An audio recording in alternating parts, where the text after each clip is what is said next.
control the airwaves, no negotiation. I refuse to think we need saving. Something good will come from creation. And when we think that the world is too anxious, we'll adapt, evolve, survive, and save it. What keeps you up at night, yeah? Make all the demons quiet, yeah. We were built to thrive, yeah. I think that we've all had enough. What keeps you up at night, yeah? Make all the demons quiet, yeah. We were built to thrive, yeah. I think that we've all had enough. Ich grüße euch, schön, dass ihr da seid. Ich freue mich, dass ihr wieder dabei seid hier in meinem Back to Wrestling Wohnzimmer zur Rückschau von No Escape / Elimination Chamber. Wo wart ihr an diesem besonderen Wochenende? Was habt ihr da gerade getan, als John Cena die Seiten wechselte und zum Bösen rüberging? Ein besonderes Wochenende, eine ganze Menge. Ja, erst war SmackDown auf Pro7 Max angesagt, dann natürlich No Escape und das Wochenende abgeschlossen mit der German Wrestling Federation Live. Ihr merkt vielleicht, die Stimme ist noch ein bisschen angeschlagen. Macht nichts, ich bin sofort wieder bei euch. Denn es gibt eine Menge zu besprechen natürlich, gerade bei No Escape. Schön war, wir konnten während der Veranstaltung für euch ankündigen, dass WrestleMania auf Pro7 Max dieses Jahr übertragen wird. Also da freuen wir uns natürlich. Bleibt hier einfach auf dem Kanal für Details.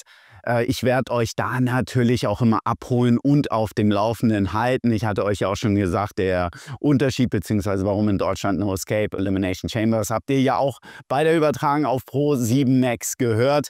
Das waren unsere Rahmenbedingungen quasi, was wir gesehen haben. Fangen wir erstmal, bevor wir zu dem ganz großen Plot-Twist, und diesen Begriff behalten wir einfach, kommen, mit dem natürlich John Cena und wir alle wahrscheinlich auf dem falschen Fuß im positiven Sinne erwischt wurden, womit die Veranstaltung endet, fangen wir an, wie es losging bei Elimination Chamber, nämlich mit dem Match der Frauen. Und das war ein besonderes Match. Ich denke, das hoffe ich bin mir relativ sicher, es auch im Kommentar rübergebracht zu haben, weil das war auf einem wirklich auf einem schönen Tempo. Das hat ein tolles Niveau gehabt, hat mir richtig gefallen, das Ganze. Es war nicht so, dass man reinkommt.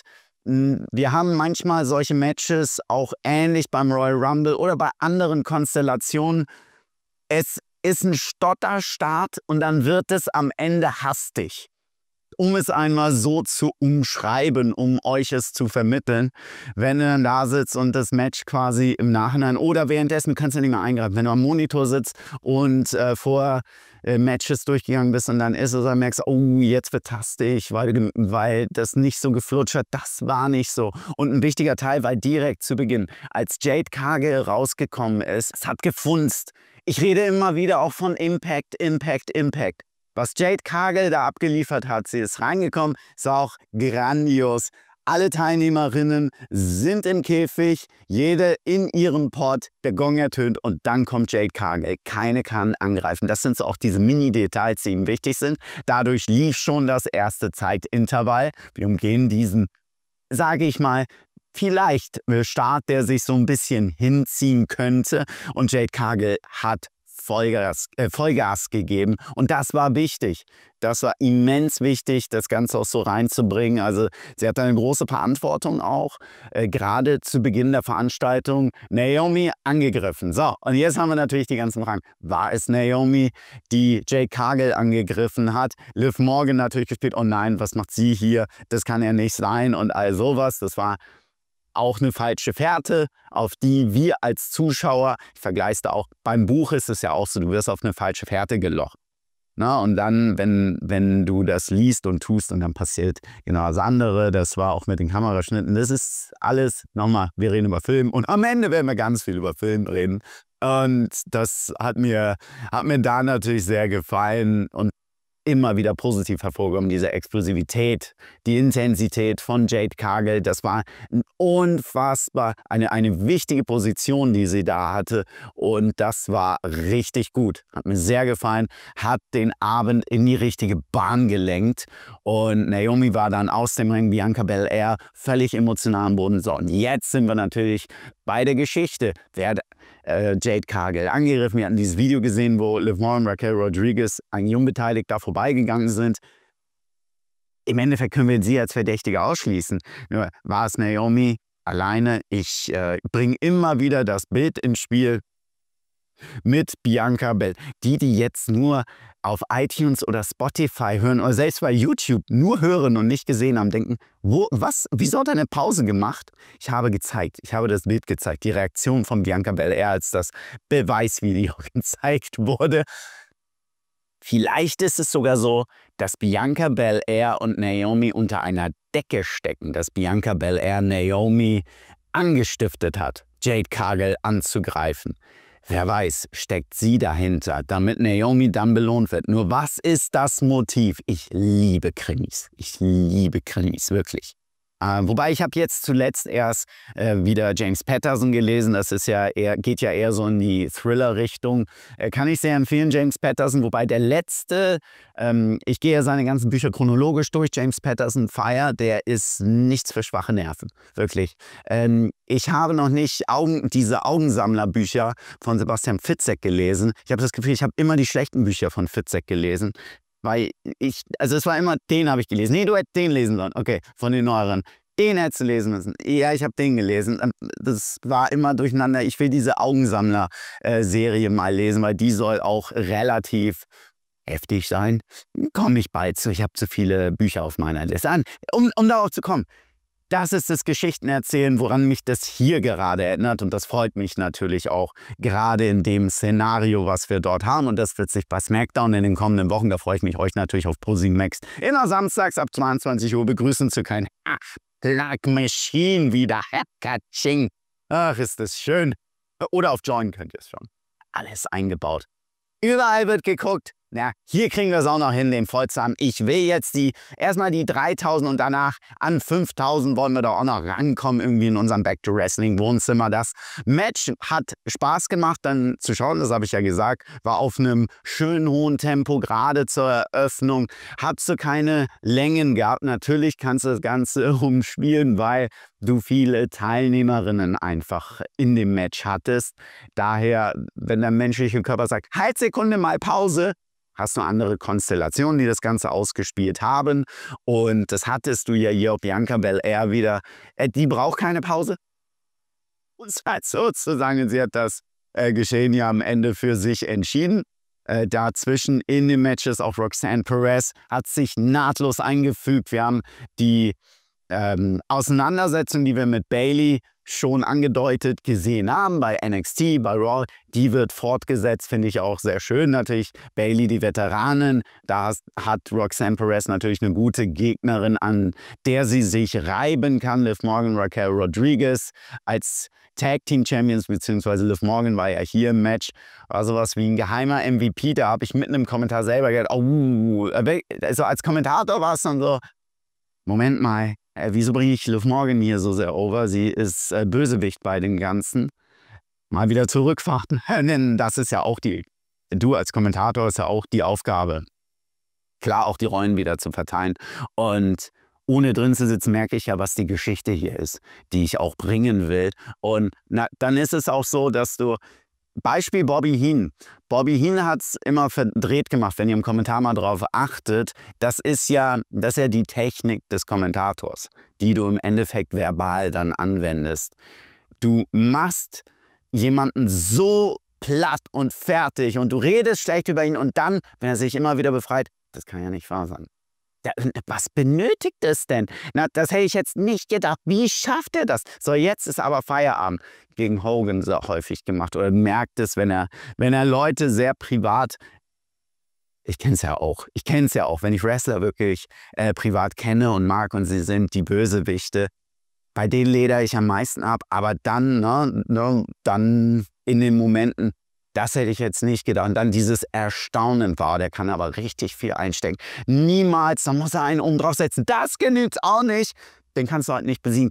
Das sind die Sachen, die du eben auch bringst, weil du Teil dieser Show bist und das vermittelst. Es geht nicht um dich als Kommentator, sondern es geht darum, bei allem, was du machst, die Teilnehmer als so groß darzustellen. Du bist so ein kleiner Fitzel.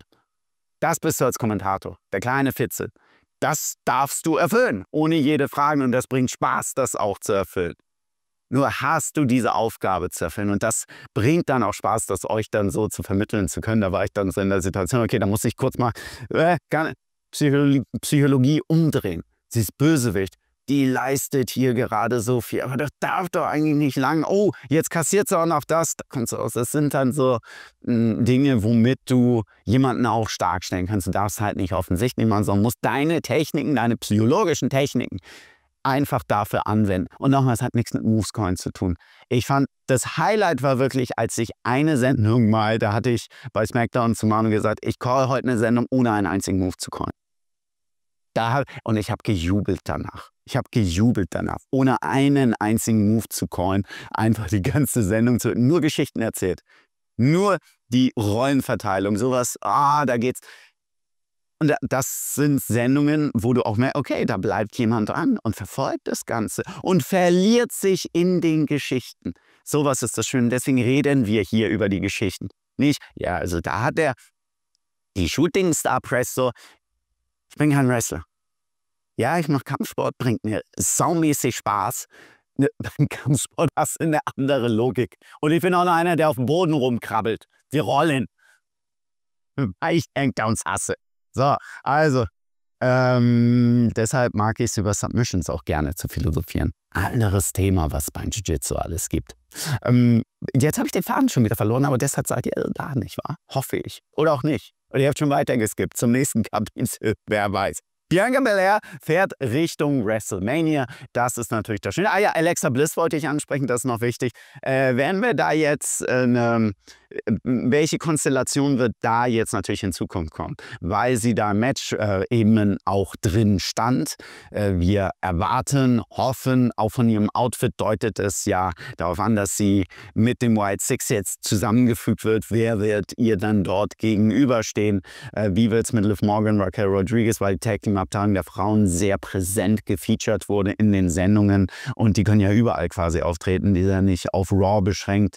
Das ist auch schön, dass wir da auch ein Bösewicht-Tag-Team einfach haben, an denen sich alle anderen Frauen und Teams dann auch messen können. Das ist ja ähnlich wie die SmackDown Tag Team Abteilung. Sowas, das ist immer eine gute Voraussetzung, gerade vor WrestleMania. Das gefällt mir da in der Hinsicht natürlich auch sehr.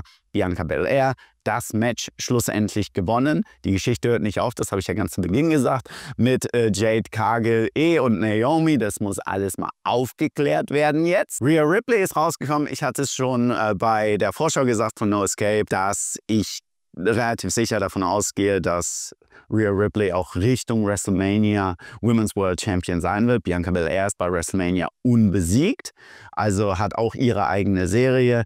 Das kann ein sehr spannendes, interessantes Aufeinandertreffen werden, definitiv, bei dem ich nicht Rhea Ripley automatisch vorne sehe. Vor allem, was wird mit Bianca Belair in der Zwischenzeit passieren? Also da haben wir auch eine Menge Voraussetzungen, dass es einfach nicht so dieses, okay, da sind jetzt zwei Gute in einer Geschichte, sondern ich brauche Held, Anti-Held. Was ist denn hier? Beziehungsweise ich brauche Protagonist, Antagonist.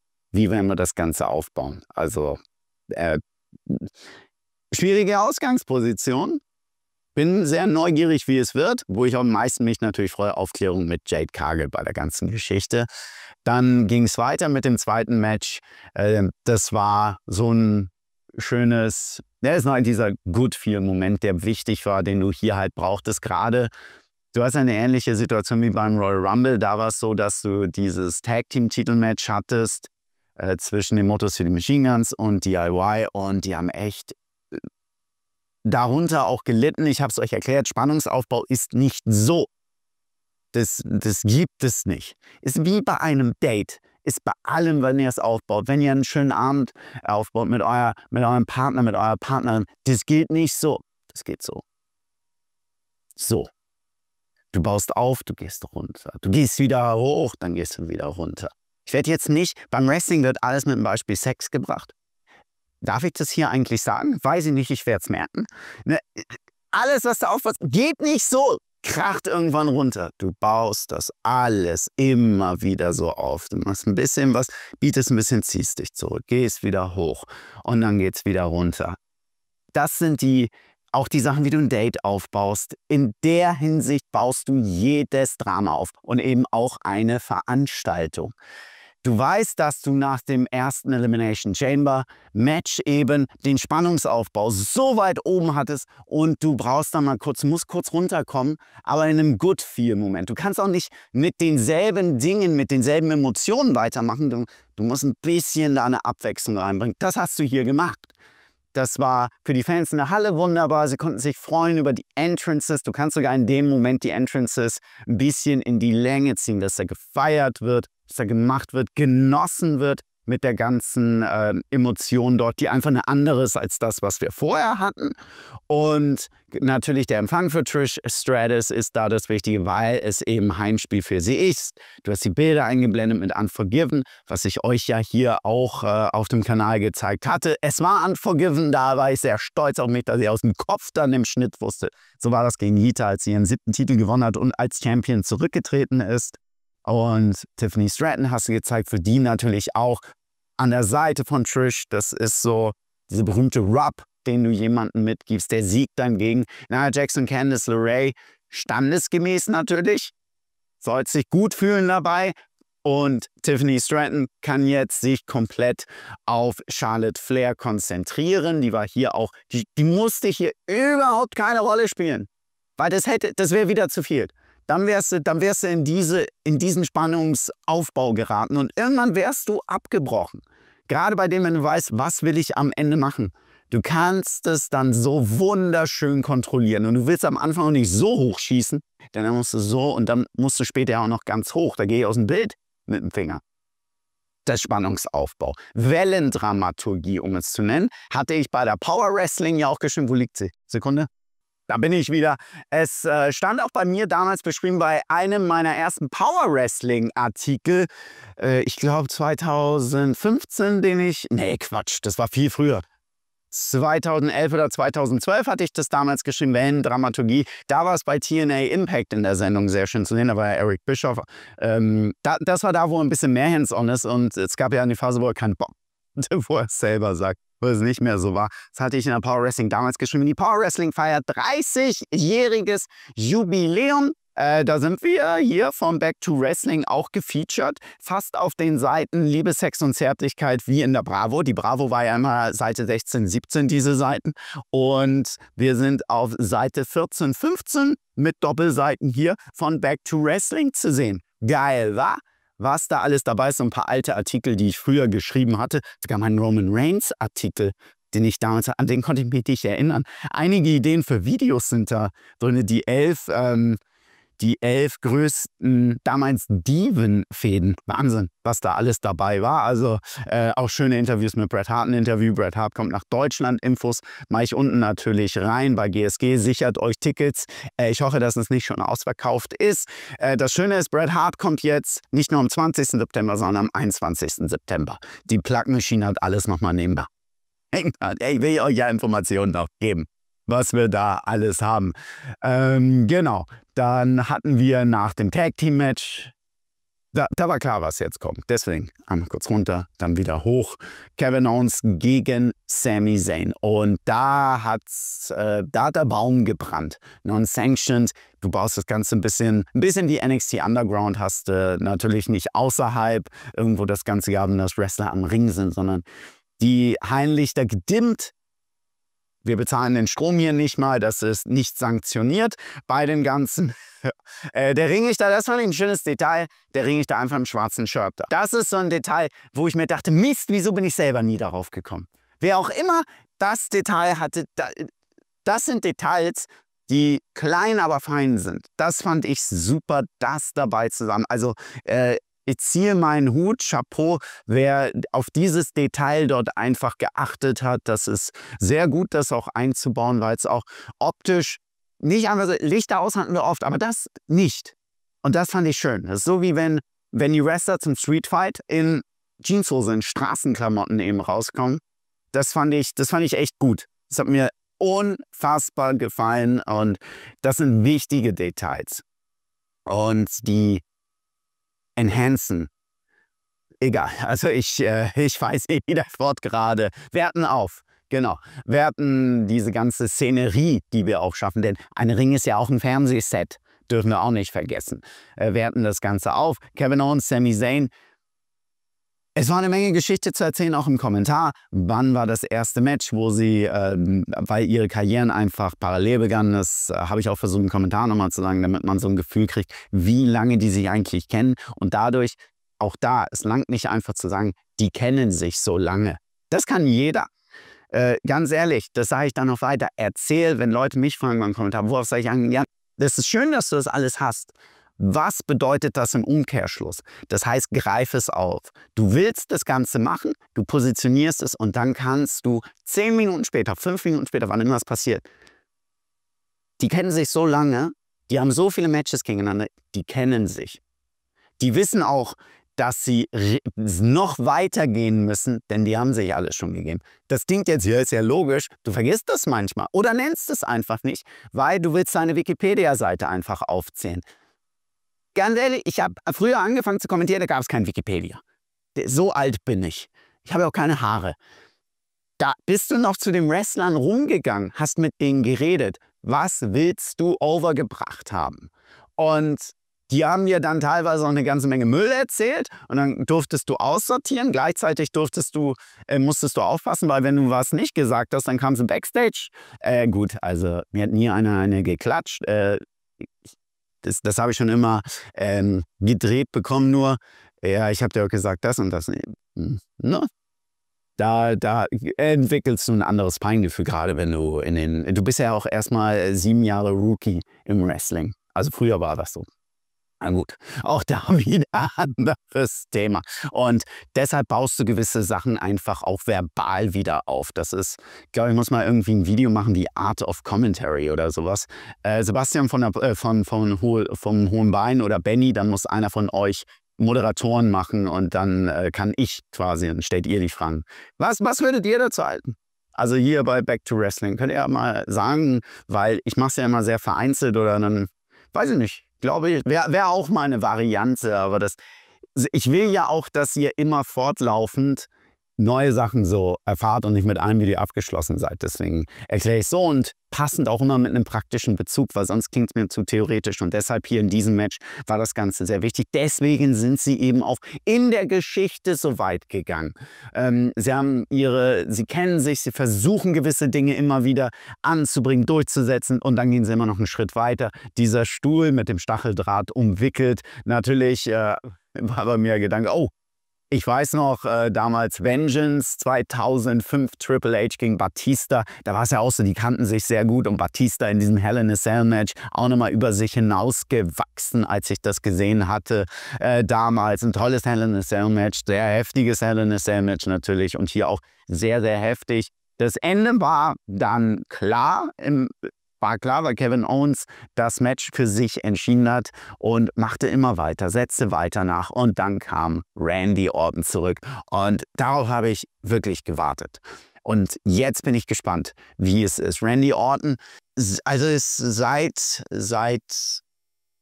2,5 Jahren hat er so einen Beliebtheitspopularitätsschub bekommen, was unglaublich ist. Wir hatten es ja hier auch in Berlin gesehen, bei Bash in Berlin und bei SmackDown in Berlin. Bei seinem Empfang, als er vor der Halle einfach war, wo die Leute wo wir, alle Fans, die da waren, gut, ich war zu dem Zeitpunkt in der Halle, aber ich habe es gehört.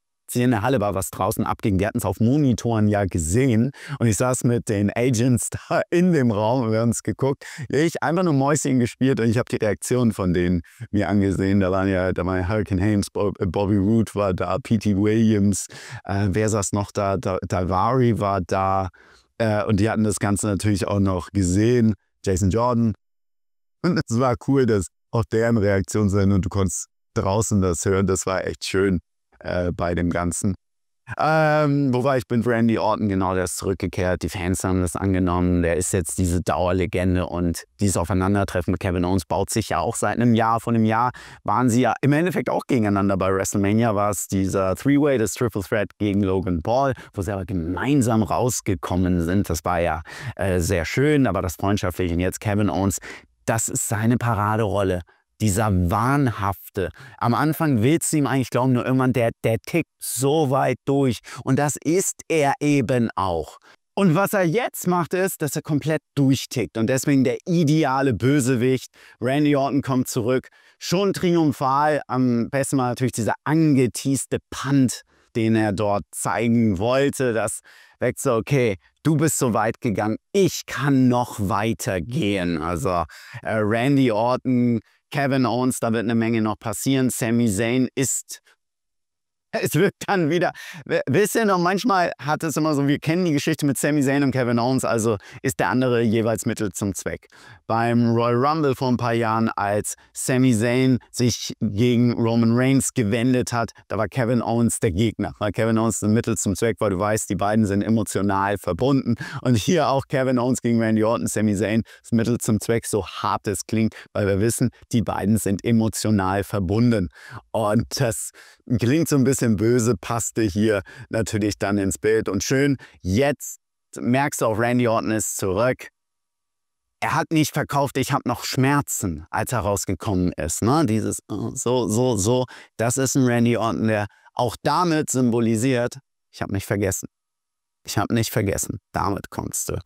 Ja, das sind auch so feine Details, die vor allem Randy Orton macht. Die macht kein anderer. Und das sind so auch mit kleine Gründe wieder Details, die den Unterschied ausmachen, warum der Popularitätsschub bei Randy Orton einfach auch dazugekommen ist, weil du auch in der Art, wie jetzt WWE Geschichten erzählt eben und da auch den Fokus setzt und jemand, der so bedacht beim Geschichten erzählen ist. Also das ist ja ein guter Worker, der Geschichten erzählen kann. Ein guter Worker ist nicht der akrobatische Moves bringt. Das ist super athletisch, das ist schön anzusehen, spektakulär. Auch ich mochte das früher als Jugendlicher in der WCW, wenn ich die Luchadors gesehen habe. Nur mir war auch in dem Augenblick relativ schnell klar, wie es passiert ist es vergessen. Das waren viele maskierte, bunte Leute, das ist ein Spektakel. Damit kannst du zeigen, dass es Zirkus, wo Wrestling herkommt. Und auch an einigen Orten noch so ist.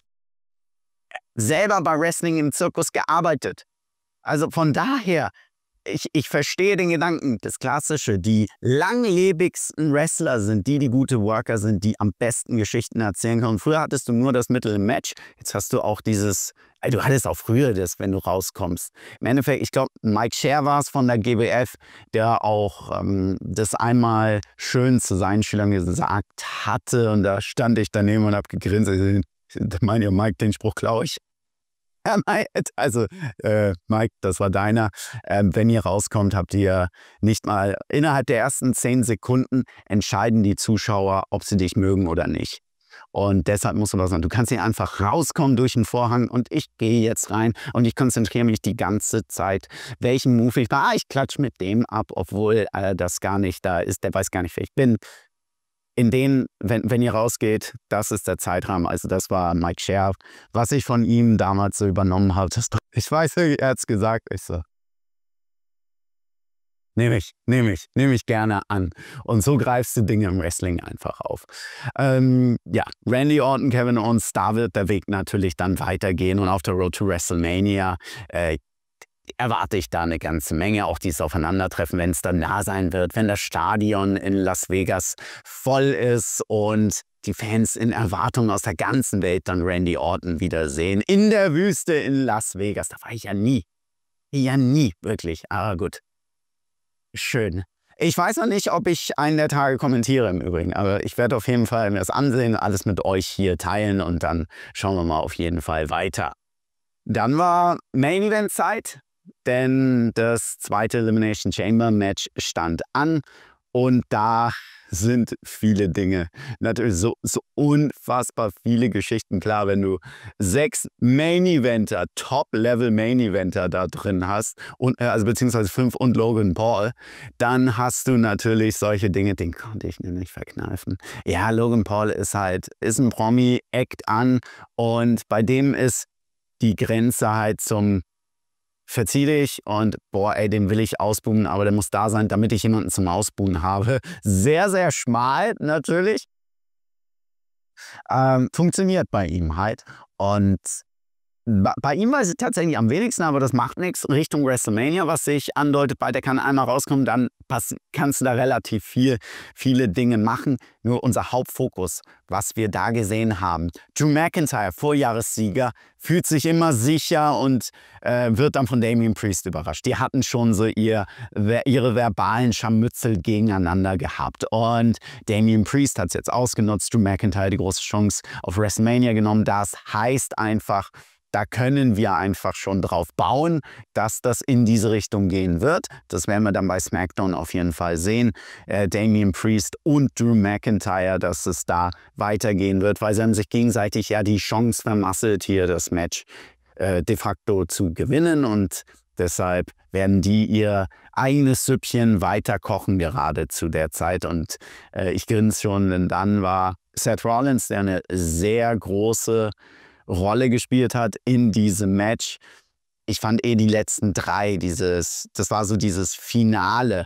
Ich wusste nicht, wird das jetzt so ein richtiges Finale der letzten beiden? Und ich habe mir immer verkniffen zu sagen beim Kommentieren, jetzt entscheidet, wir sind quasi im Finale, wer zu WrestleMania fährt. Dort dieser ganze Ablauf zwischen Seth Rollins, CM Punk und John Cena erinnerte mich einfach daran, natürlich sehr actionreich und dann immer wieder die Details. Wer hilft wem, warum? Es war schon schön zu sehen, als CM Punk noch in diesem Pot war und Seth Rollins, Drew McIntyre, da feuert einen Seth Rollins an, dass er gegen Drew McIntyre rannte, weil diese Plexiglasscheibe dazwischen ist. Das ist so pure Ironie, aber war da sicher, das ist schön. Das sind so auch spontane Dinge, die jemand da einfach macht, weil es in die Geschichte reinpasst.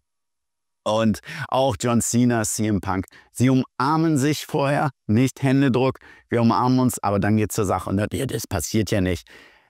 Auch da wieder. Das sind Dinge, die du auch aus dem Kampf tatsächlich nimmst. Also heißt mal eine Competition oder egal, wenn du mit jemandem kämpfst, kann ich euch sagen, am Anfang, das kann der sein, den du am liebsten magst.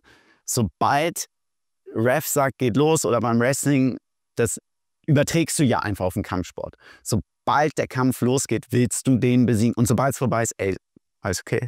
Ne? Aber beim Kampf, da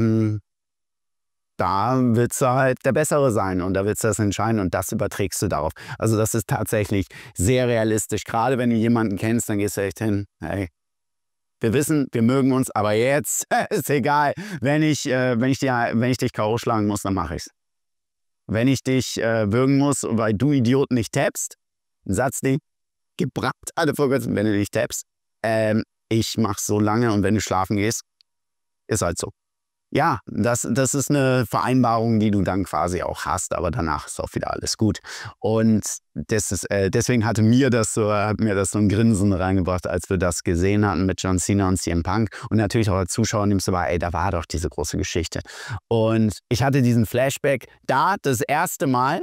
Ich erzähle euch gleich, wo es das zweite Mal war, an Money in the Bank 2011 natürlich, wo CM Punk John Cena besiegt hat und das war der letzte Abend, er hat den Titel genommen, damit geflüchtet und beziehungsweise Foto im Kühlschrank mit dem WWE Champion Titel damals, das CM Punk gepostet hatte, das war damals auch noch, worauf hat er das gepostet? Auf Facebook damals oder StudiVZ? Wahrscheinlich nicht auf StudiVZ. Das waren auch andere Zeiten und ja, das hatte echt Bock gemacht, diese Erinnerung mit der natürlich auch zu spielen, denn das möchtest du auch. Du bist auch in der Situation als Geschichtenerzähler im Wrestling jetzt gerade. Du hast einen großen Anteil an Zuschauern, die das kennt. Gleichzeitig hast du sehr viele Junge, die das nachgeschaut haben, manche noch gar nicht, nur du kannst es erwähnen und ein jüngerer Zuschauer, der vielleicht erst seit 5 Jahren guckt oder seit 3 Jahren. Ich kenne auch einige, die erst während der Corona-Zeit einfach angefangen haben, weil waren zu Hause, ey, okay, Wrestling lief geil, gucke ich. Und so sind sie dran geblieben. Und was machen wir als Wrestling-Fans? Also ich weiß nicht, ob es bei euch genauso war, wobei doch, ihr seid hier in unserem Back-to-Wrestling-Wohnzimmer. Wir haben die Vergangenheit erstmal nachgeschaut, weil es uns einfach interessiert. Und vielleicht habe ich das noch nicht gesehen als junger Zuschauer, dann will ich das haben. Du spielst damit, so um die Geschichten dann damit zu erzählen. Und natürlich in dem Match die Dramaturgie, dass Seth Rollins ausscheidet, wo John Cena den Attitude Adjustment zeigt und CM Punk springt auf das Cover rauf. Das war schon sehr gut gemacht natürlich, weil CM Punk will es wissen, Seth Rollins hat eigentlich das ganze Match nur teilgenommen. Nicht, weil er zu WrestleMania will, sondern weil CM Punk dessen WrestleMania-Traum vermasseln will, im Main Event zu stehen. Und bei John Cena hatten wir ja das Ganze schon erzählt gehabt, warum er da sein will. Nicht nur mit dem Titelgewinn, schaut gerne, das schafft John Cena die 17, also wird er 17-facher Champion, das hatte ich ja hier auch beschrieben, wobei da entwickelt sich ja eine ganz andere Geschichte, eine etwas andere Geschichte. Und CM Punk, das waren ja die 3 Motive, die auch immer wieder hervorgehoben werden und deshalb hat Seth Rollins, bevor er den Käfig verlässt, nochmal CM Punk angegriffen und John Cena hat sofort zugepackt und das Ganze beendet. Und auch da zeigt den STF, wobei es dann mehr ein Rear Naked Choke noch war und bei CM Punk gehen die Lichter aus. CM Punk hätte nie abgeklopft, weil das ist sein Traum, nur der Körper hat nachgegeben. Was das Herz wollte, konnte der Körper nicht mehr halten. Verdammt, wieso habe ich das nicht im Kommentar gesagt? Das ist so ein Call, und den ich gerne dann auch habe. Ja, dann habe ich ihn halt hier. Sehen ihn ja genauso viele wie auf ProSieben. Oder hören ihn. Jetzt habe ich ihn gefühlt, um ihn rauszubringen. Ja. Solche Sachen, die schmecken mir dann immer ganz besonders, wenn ich die bringe, ne? Toll. Ja, und da hat John Cena Lunte gerochen und hat sofort zugepackt und das Match für sich entschieden. Natürlich die Begeisterung war, hey, John Cena hat es wirklich geschafft, dieser emotionale Sieg, er vollbringt es, er fährt zu WrestleMania. Doch in dem Moment, und das so wahr es ist und so sehr, wie auch immer man das ausdrückt, dass ich hier sitze, wahrhaftig ich hier sitze. In dem Moment dachte ich wirklich, Moment mal, wieso macht das John Cena? Das ist kein Spaß. In meinem Kopf war, ich habe was gesagt, was so quasi automatisch war und ich habe es gesehen, doch mein Kopf, halt, wieso nutzt es John Cena gerade eiskalt aus? Das verstehe ich überhaupt nicht. Das ist nicht der Wert von John Cena, dass er sofort sich CM Punk greift und eiskalt zuschlägt. Das war mein Gedankengang. Ich bin froh, dass ich nie sowas ausgesprochen habe. Weil dann, der wusste, nein, das war einfach Instinkt in mir drin, wo ich dachte, das verstehe ich nicht ganz. Das würde doch John Cena nicht machen eigentlich. Und das war der zweite Flashback, ohne dass ich es wusste, an Money in the Bank an der Stelle. Was war bei Money in the Bank 2011 nämlich?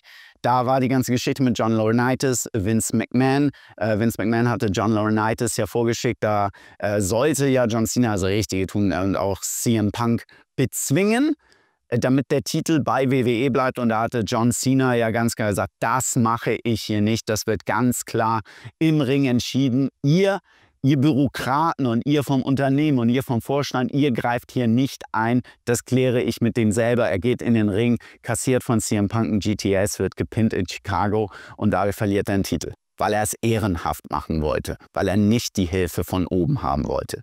Und das war der zweite Flashback an Money in the Bank 2011, den ich da hatte. Ich weiß nicht, ob es bei euch auch so ging, ob ihr die Szene im Kopf habt. Schaut noch mal rein. Ich habe tatsächlich jetzt vor dem Video nicht noch mal in die Situation reingeschaut. Nur ich glaube, sie so im Kopf noch zu haben, dass das da war. Also diesen Schlag von John Cena, an den erinnere ich mich einfach noch. Und auch, dass Vince McMahon mit John Laurinaitis da war und dann eben CM Punk der Nutznießer war. Und CM Punk hatte nie diese Moralvorstellung, der wollte einfach einen Titel gewinnen. Und bei dem ist das hier anders aufgebaut als John Cena. Deswegen hatte es mich da schon so, okay, krass. Und dann kam, ja, das Ende der Veranstaltung mit dem riesen Plot-Twist.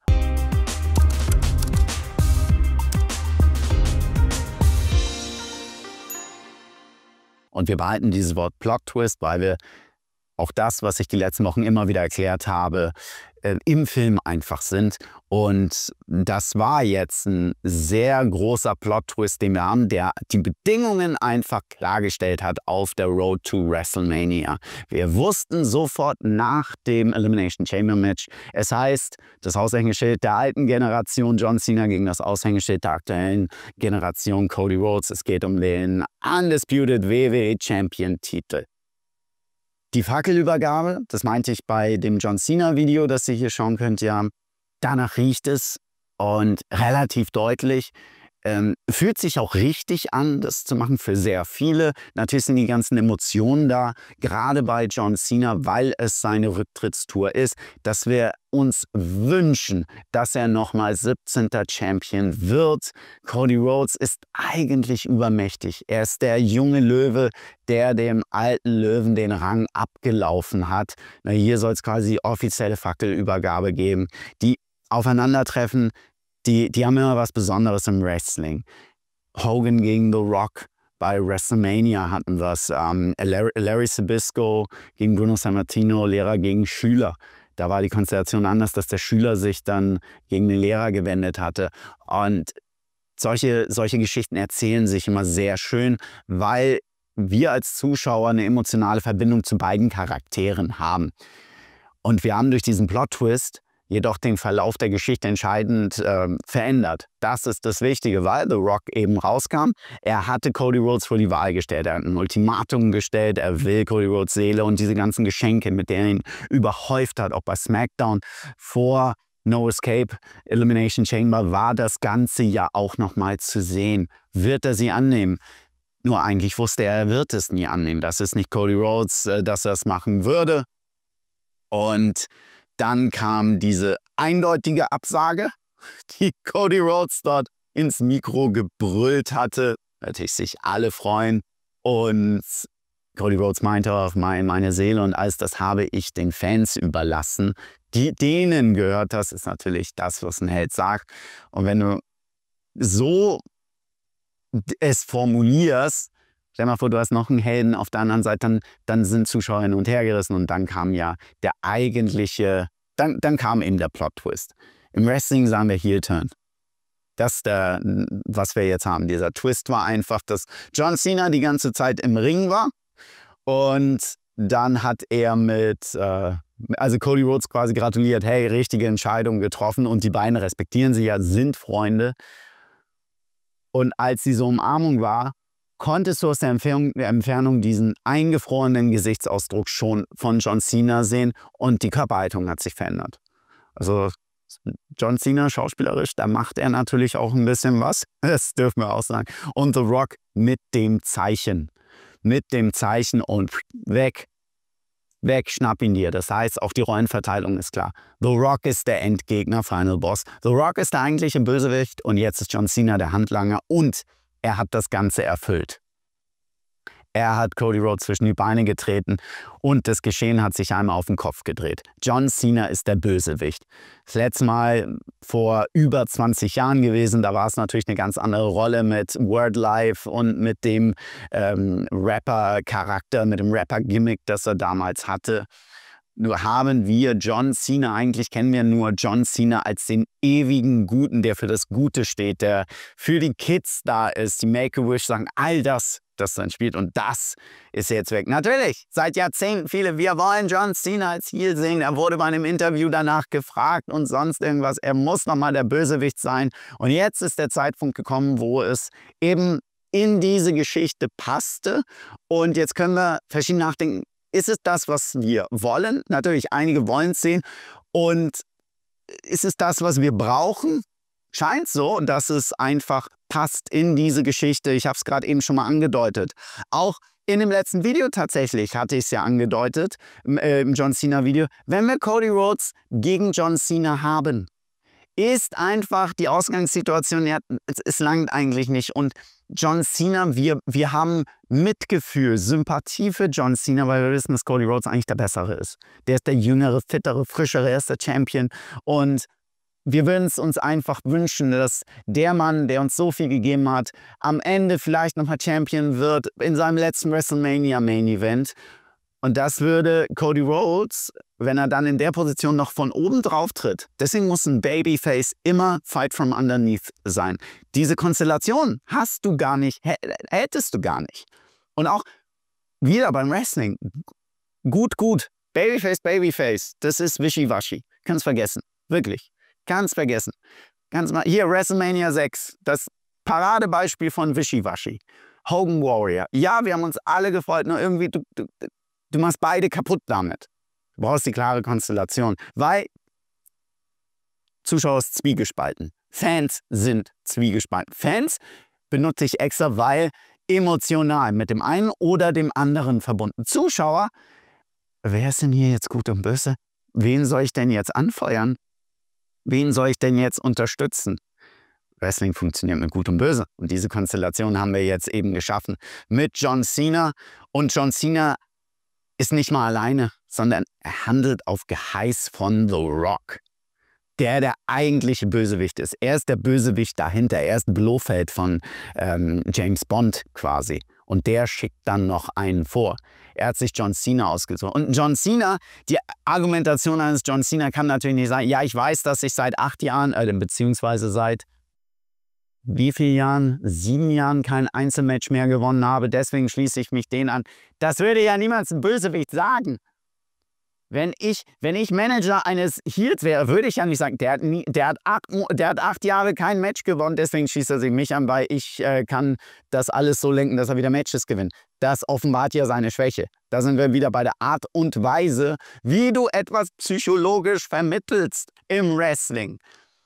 The Rock hat mir angeboten. Ich habe immer alles fürs Beste, fürs Unternehmen gemacht. Es war ja ein Foreshadowing. Nochmal, um einen weiteren Filmbegriff übrigens reinzubringen. Oder auch wenn ihr ein Buch liest. Das Foreshadowing war direkt nach dem Royal Rumble bei dieser Pressekonferenz. Ich habe immer das gemacht, oder wir machen jetzt, was Best for Business ist. Und Best for Business ist negativ konnotiert mit der Authority damals. Stephanie McMahon, Triple H, die gesagt haben, Best for Business. Und diese Authority, diese Autorität im Unternehmen spiegelt jetzt The Rock wieder on air, was wir eben auch sehen. Und The Rock hat das eben auch auf die Art und Weise rübergebracht. Und das war damit gemeint, was John Cena gemacht hat. Deswegen musste sich John Cena vielleicht gar nicht qualifizieren und war schon in dem ganzen Aufeinandertreffen drin. Dass wir jetzt dieses, okay, während des Films muss mir gar nicht alles gesagt werden. Ich kann selber zu diesem Schluss kommen. Ah, das ist der Grund. Und all das, was The Rock Cody Rhodes versprochen hat, hat er ja auch ihm versprochen. Und also John Cena versprochen. Das heißt, diese ganzen Dinge bekommt John Cena. Er weiß, er hört auf. Er muss einfach weiterdenken. Ein Platz im Vorstand, hatte The Rock gesagt. Du kannst jederzeit dann hinkommen. Du bist ein Teil hiervon und du bist dann immer mein Champion. Und John Cena, ich kann dir vieles geben. Ich kann dir Filmrollen und sonst was geben. Alles, was Cody Rhodes gesagt hat, das hat er eigentlich John Cena gesagt. Und bei John Cena hat es Klick gemacht. Ja, ich bin in der Situation, wo ich es machen muss. Das will ich jetzt für mich. Und da ist John Cena, der sagt nicht, ich habe 8 Jahre kein Match gewonnen und deshalb schließe ich mich dem Chef an. Also das eine wäre schlechtes Indie-Wrestling und das andere ist Film, was wir erklären wollen. Und das fand ich schön. So kommst du auf diese eigenen Schlüsse, wenn du es auf der Leinwand siehst. Und das ist es, was wir hier haben. Wenn du siehst, wie das Drama sich abspielt. Jetzt ergibt, das ist wohl offenbar der Grund, warum das Ganze geschieht. Es wurde mir nicht gesagt als Zuschauer. Es ist ja dann wieder die Geschichte, die dazukommt. Ich hatte es hier bei dem Hulk Hogan. Natürlich, wir sagen, der größte Turn mit alles. Das möchte ich auch noch einmal klarstellen. Der größte Turn, das geilste Match oder sonst irgendwas. Es kommt immer mit der Vorgeschichte. Und was geschieht danach? Der Hogan-Turn bei Bash at the Beach wird so hoch gehalten und ist auch weiterhin der größte und wichtigste Turn oder Plot-Twist in der Geschichte des Wrestlings, weil daraus die NWO entstanden ist. Daraus ist dann irgendwann das Wolfpack entstanden. Alles, was sich daraus entwickelte und die Geschichte davor. Wer ist es? Diese Verzweiflung in Hogan. Ich lasse euch alle hinter mir. Ich. Das ist es. Achtet mal bei Leuten, die ihre Posts machen. Ich. Da merkt ihr schon. Das hat er als Guter gemacht. Und jetzt zeigt er wirklich sein wahres Wesen, was er da eigentlich ist. Ne? Und das macht diesen Turn dann eben wichtiger. Denn sonst kann ich sagen, im Moment, was John Cena hier als Turn hat, die Vorgeschichte haben wir. Was passiert danach? Denn sonst reden wir über einen Turn wie Stone Cold Steve Austin bei WrestleMania 17. Ja, das war ein großer Turn, nur was geschah danach? Sonst reden wir über einen Turn wie Sting zum Heel Fall Brawl 99. Ja, was war danach? Manche erinnern sich gar nicht mehr dran. Oder Sting Main Event Mafia, wo das gar nicht ins Bild passte. Es ist immer wichtig, was geschieht danach beim Wrestling. Du machst nicht ein Match, um ein Match zu machen. Du machst nicht etwas im Wrestling, um es zu machen, sondern was ist die Geschichte, wie wir weitererzählen. Denke ich, dass das wahrscheinlich eine der größten Geschichten werden kann? Natürlich. Natürlich. Jetzt ist nicht der Zeitpunkt, um es zu entscheiden, sondern jetzt ist der Zeitpunkt, sich zurückzulehnen und auf die Leinwand zu schauen und das Ganze zu genießen, wie es das werden kann. Nicht, dass wir jetzt schon das Urteil treffen, um es zu treffen, damit wir ganz besonders schlau sind, sondern dass wir es jetzt wahrnehmen. Und darauf möchte ich ja euch auch immer sensibilisieren oder die gucken, okay, vielleicht nimmt ja wirklich irgendjemand davon etwas mit und sagt, okay, wenn ich mal etwas mache, dann versuche ich das damit einzubauen. Das ist die Denke, die da mit ins Spiel kommt bei der ganzen Sache. Also ich habe jetzt einige Heel-Turns angesprochen. Goldberg mit New Blood. Es war auch so dieser Schocker, der kam, da entstand nichts draus. Ich sage nicht, dass das hier auch passiert, überhaupt nicht. Es ist wichtig, wie sich das Ganze dann weiterentwickeln kann. Und die Geschichte, die wir da haben, die bietet sich einfach an. John Cena war der Unternehmensjunge, die, weiß ich nicht wie viele Jahre, 2002, als er sein Debüt gefeiert hat, dann war er kurz davor rauszufliegen und dann ab seinem Titelgewinn bei WrestleMania 21, der war das Aushängeschild, davor war schon das auserkorene Aushängeschild als US-Champion. Er hat seinen Spinner-US-Title sogar bekommen. Also John Cena, diese 20 Jahre als Aushängeschild, es ergibt Sinn, das Ganze, dass er jetzt diese Entscheidung quasi trifft. Und gerade am Ende, er hat nur noch 10 Monate. Außerdem, um es nochmal anders zu erklären, John Cena hat seine Rücktrittstour. Und John Cena hatte auch gesagt, er hatte 34, 35 Daten, an denen er auftritt. Ist natürlich nicht jede Woche da. Sehe ich auch. Also es ist hier auch bei uns gar nicht so. Ich weiß, dass ich auf TikTok den einen oder anderen, John Cena hat gesagt, er ist jede Woche da. Nein, das wurde nicht vermittelt, sondern wirklich, das ist die Rücktrittstour von Metallica, von weiß ich nicht welcher Band. Das sind die Daten. Dann ist er da. Du kannst diesen Frust und auch dieses Missverständnis einfach umgehen. Jetzt kommt John Cena und buh ihn halt einmal aus nochmal in deinem Leben. Buh ihn einmal aus. Klar ist, auch dadurch, dass John Cena ist ja nicht der eigentliche Bösewicht. Er ist zum Bösen gewechselt. Das ist der Plot-Twist. Wir sind im Film gerade bei den 30 Minuten. Wir können auch noch nicht sagen, ob der Film großartig wird. Das wollte ich gerade noch mal mit diesem Turn, wo wir uns befinden, bezeichnen, sondern was danach kommt. Wir haben die ersten 30 Minuten. Wieder Save the Cat, dieses Diagramm, ladet es euch runter. Schaut euch an, wo wir uns befinden. So konnten wir beim SummerSlam mit der Rückkehr mit Roman Reigns genau sehen, wo wir sind. Das können wir hier genauso sehen. Und wenn wir jetzt beim Film sind, haben wir die erste halbe Stunde gesehen. Wir haben jetzt klargestellt, das ist der Böse. Und der, von dem wir dachten, das ist sein bester Freund, der hat sich auch noch gegen ihn gewendet, nämlich John Cena. Cody Rhodes ist hier alleine und er macht das alles.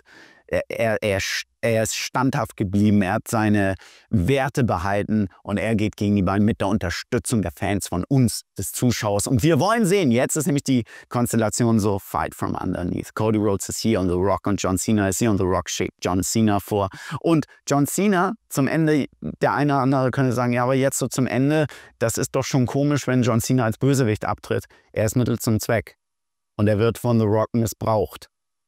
Er kann sich wieder wenden, dass er das Gute quasi erkennt. Er gemerkt hat, oh Mist, ey, der hat mich eigentlich für seine Zwecke ausgenutzt. Und am Ende, wenn alles vorbei ist, kann Cody Rhodes John Cena wieder verzeihen.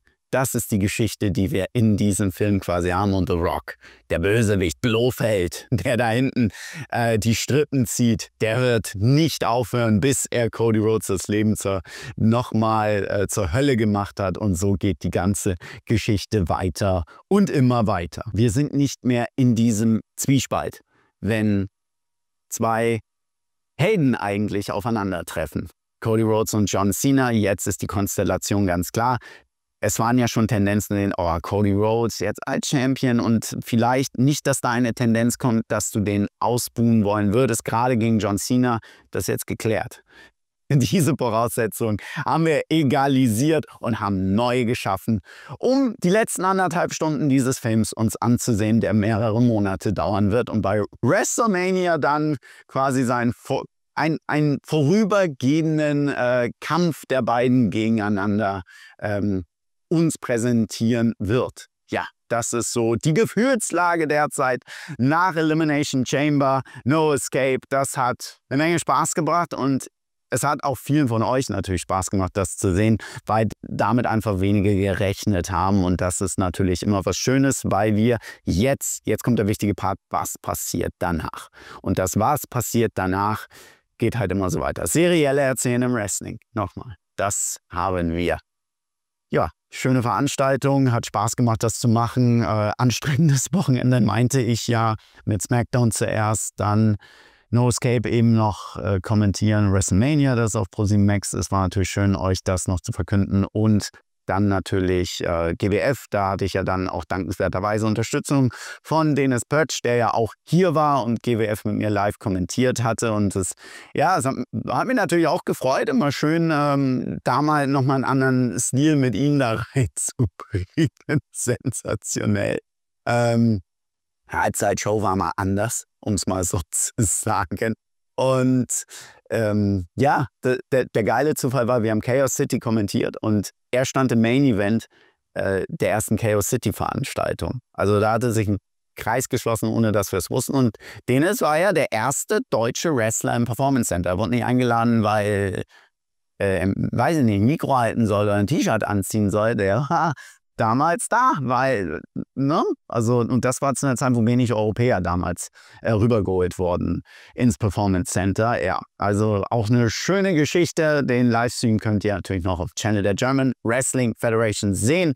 Ihr bekommt mehr Informationen natürlich auf der Homepage backtowrestling.de. Ich wollte sagen, auf meiner, hier ist unsere. Da habt ihr einen Überblick über alle Videos und auch News. Ich werde die WrestleMania-Meldung auch mal langsam da jetzt reinschreiben können.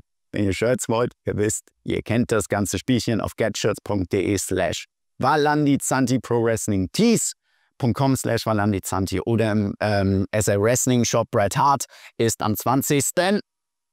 21. September ist wegen der großen Nachfrage 2 Tage sogar da. Details hier natürlich auch in der Power Wrestling. Danke für euren Support von der Power Wrestling auf jeden Fall.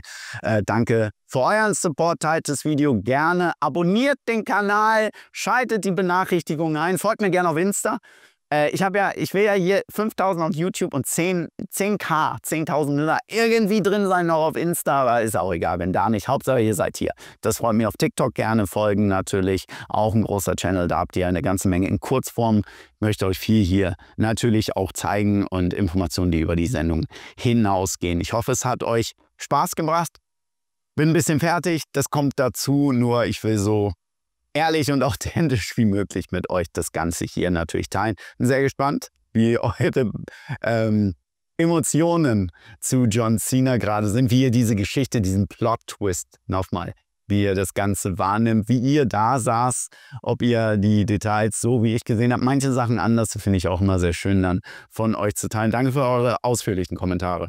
Wie gesagt, das ist nicht dieses Bild doof. Charlotte ist aber, die hat gar nichts drauf. Also wenn, sei ja auch gelesen woanders, ist so, oh Mann, Kommentare woanders bitte. Athletisch ist die Frau. Was anderes können wir natürlich mit einbauen, haben wir auch Verständnis. Da gehe ich jetzt nicht ins Detail. Heute lasse ich mal auch die User-Kommentare. Ihr seid dann das nächste Mal dran. Das ging schon sehr, sehr lange, das zu teilen. Deshalb bin ich gespannt, alles von euch zu lesen. Freue mich, euch das nächste Mal wieder hier in meinem Back to Wrestling, in unserem Back to Wrestling Wohnzimmer begrüßen zu können. Habt eine schöne Wrestling-Woche. Bis zum nächsten Mal. Tschüss.